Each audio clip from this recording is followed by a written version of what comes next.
And that's a 15-year felony. So if you are found guilty by a jury, you can go to prison for up to 15 years. So Mr. Musgrove, I know where you're going with this, and none of that is valid. None of that is law. I'm not the all caps name. Of course. None of that is valid. None of that is law. You are standing in my courtroom. I have jurisdiction over you.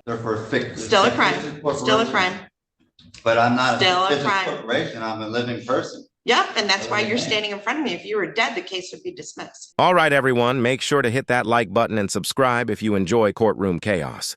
Because this one, it's a ride. Let's get into it. We open with a hearing that starts out. Mr. Dagger-Margosian, how do you wish to proceed?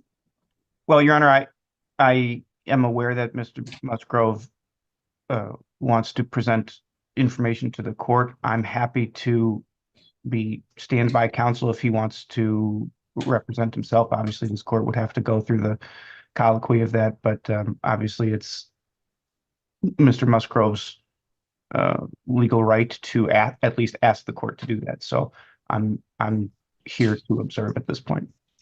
All right. So, Mr. Musgrove, when you were at the bench or up at the podium before, you said that you were appearing on behalf of yourself. So, Mr. Musgrove, are you asking to no longer have counsel represent you? Well, what I'm understanding is that the courts is a private for-profit. So, Mr. Musgrove, I know where you're going with this, and none of that is valid. None of that is law. I'm not the all caps name. Of course. None of that is valid. None of that is law. You are standing in my courtroom. I have jurisdiction over you. So I tried to file paperwork with the clerk's office ahead of time so that you would have time to review it, and they denied me. I know what you're talking about. None of that is valid under the law of the state of Michigan or the Constitution of the United States of America. Normal enough. The judge asks how they plan to move forward, and the defense attorney says something pretty standard. His client, Mr. Musgrove, wants to represent himself. What do you mean it is? No. The Supreme Court says it is. What does it say it is? The Supreme Court says that if we were at the age of 18, we were supposed to claim our minor status. Nope, not valid. Okay. So here's what I would say to you. Mr. Dagger-Margosian is, like most of our public defenders, exceptional attorneys and very well versed in the law and very experienced. He gives legal advice. You may not like the legal advice, but it's usually good advice. I've never had anyone from the public defender's office not wholeheartedly try to represent their clients. So what you are talking about is not valid, and it is not going to get you out of this case. You're not going to be able to say all those things because it's not valid. Everyone involved in this court case has a financial interest in the case. I don't have a financial interest in your case. I get paid by the state of Michigan, whether you plead, whether it gets dismissed. I don't make any money off you. We have budgets. The court system is not a profit generating revenue.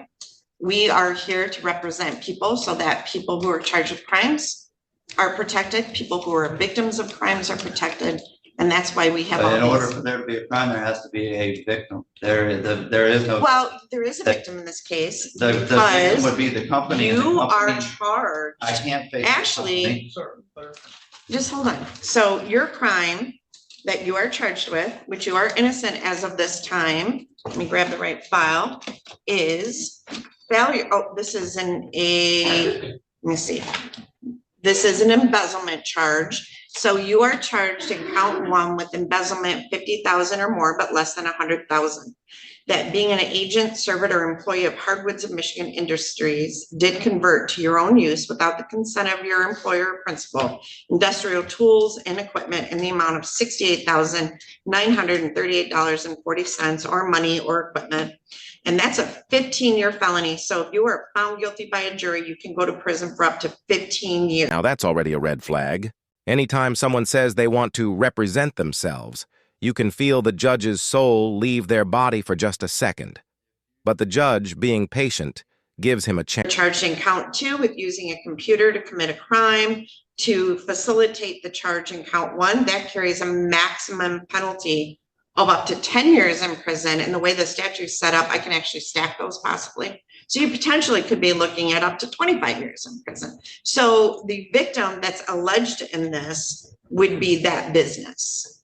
Right, and I can't face that accuser because that business can't get on the stand for me to ask questions, and a third party. But their can't stand representative it. can. Yes, they can. Yes, They they can? can. Yes, they Okay. can. So I have 189,000 of student loan debt that was forgiven to be a lawyer.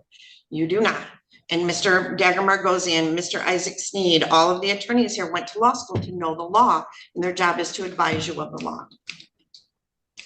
So Yeah, yes, they they're- can. Yes, They're you going can be by charged. everything, You all the can't- laws and statutes that you guys go by Are for legal. corporations. They're for fictitious. Still a crime. Still a corporations. crime. But I'm not Still a a fictitious crime. corporation, I'm a living person. Yep, and that's why you're Okay. standing in front of me. If you were dead, the case would be dismissed. Yeah, the all caps name is that. That means nothing. That's not valid. It's Okay. not legal. Alright. So do you want to represent yourself or do you want to have an attorney to represent you?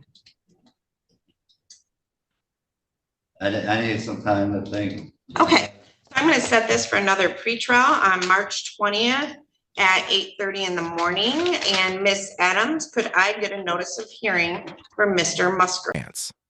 All right, Mr. Musgrove, she says. Are you asking to no longer have counsel represent you? And that's when things take a sharp turn into the land of nonsense. This man, stone-faced, dead serious, starts saying, well, what I'm understanding is that the court is private. And before he can even finish, the judge shuts it down. I know where you're going with this, and none of that is valid. None of that is law. You are standing in my courtroom. I have jurisdiction over you. She's not having it. But he keeps trying. He talks about how he filed some magical paperwork with the clerk that was apparently supposed to make him immune to the justice system. The judge, who's clearly seen this movie before, stops him again. None of that is valid under Michigan law or the Constitution of the United States. And honestly, can someone explain this obsession with the all caps name thing? You know when they claim that if their name is written in all caps on a court document, it's not really them? Like, what does that even mean? If your name's in uppercase, suddenly you're a different entity? It's like they think punctuation is the ultimate legal loophole. It's wild. Every time I hear one of these sovereign citizen arguments, I imagine someone Googling how to not go to jail and clicking the first conspiracy theory forum they see. Because that's what it sounds like, and the judge, bless her patience, tries to get through to him. She reminds him that his public defender is a qualified attorney, someone who knows the law, someone who's literally trying to help. But this guy, he's convinced the entire system is rigged. He starts ranting about how everyone in the courtroom has a financial interest in his case. The judge just looks at him and says, I don't have a financial interest in your case. I get paid by the state of Michigan whether you plead, whether it's dismissed. I don't make money off you. You can hear the exhaustion in her voice. She's been through this before. Then she reads the charge, embezzlement, and not a small one either, over $68,000. That's a 15-year felony. But it gets worse. There's a second charge, using a computer to commit the crime, which could add another 10 years. So yeah, this guy could be looking at up to 25 years in prison. If he keeps playing this I don't recognize your court game, he might just get there faster. And when the judge explains that the victim in this case is the company he allegedly stole from, he actually argues back, I can't face that accuser because that business can't take the stand. The judge doesn't even blink. Yes, they can. Their representative can. It's like watching someone argue with reality, but he doubles down. All laws and statutes are for corporations, not living people. And the judge fires right back. Still a crime. You're a living person, standing right in front of me. If you were dead, the case would be dismissed. That's when I knew she was done with this man. He says he needs more time to think about whether to represent himself, so the judge gives him a date, March 20th. You can almost hear her thinking, maybe by then, he'll have done less YouTube research and more actual reflection. As the hearing wraps up, the judge keeps her composure, but you can sense it. She's had enough. Every time she tried to steer this man back to reality, he found a new way to drift off into his own personal fantasy world. And that's the thing about these sovereign citizen types. they're not just arguing with the court. They're arguing with logic itself. They'll tell you that the U.S. justice system is corporate, that laws don't apply to living men, and that writing your name in lowercase somehow makes you untouchable. It's like a never-ending maze of delusion that always ends the same way, behind bars. Now this particular man, Mr. Musgrove, kept insisting he was being wronged. He said everyone involved had a financial interest in his case, that his name in all caps was some kind of false identity, and that the entire system was corrupt. But the judge handled it perfectly, firm, calm, and with zero tolerance for fairy tales. When she reminded him what he was really facing, 2 felony charges up to 25 years in prison, he barely flinched. You could tell he didn't grasp the seriousness of it. Instead, he started rambling about student loan debt and how lawyers don't know the real law. That's when the judge drew the line. All the attorneys in this courtroom went to law school to know the law.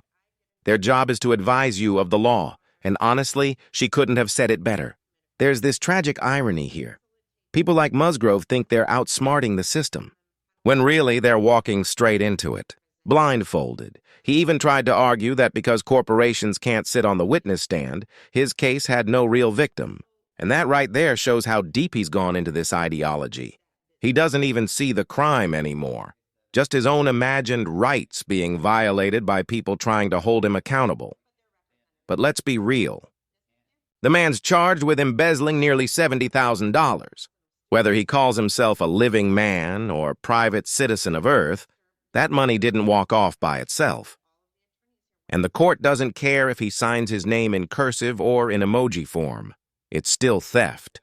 When the judge finally adjourns and sets a new date, you can tell she's silently praying this man rethinks everything. Maybe he'll show up next time with an attorney and a new perspective, or maybe he'll double down on his sovereign beliefs and end up learning the hard way that no amount of pseudo-legal mumbo-jumbo can out-talk a felony. And that's the part that always gets me. You want to feel sorry for them, but it's hard when you realize how deep the denial runs. Every word they speak just digs the hole deeper. So what do you think?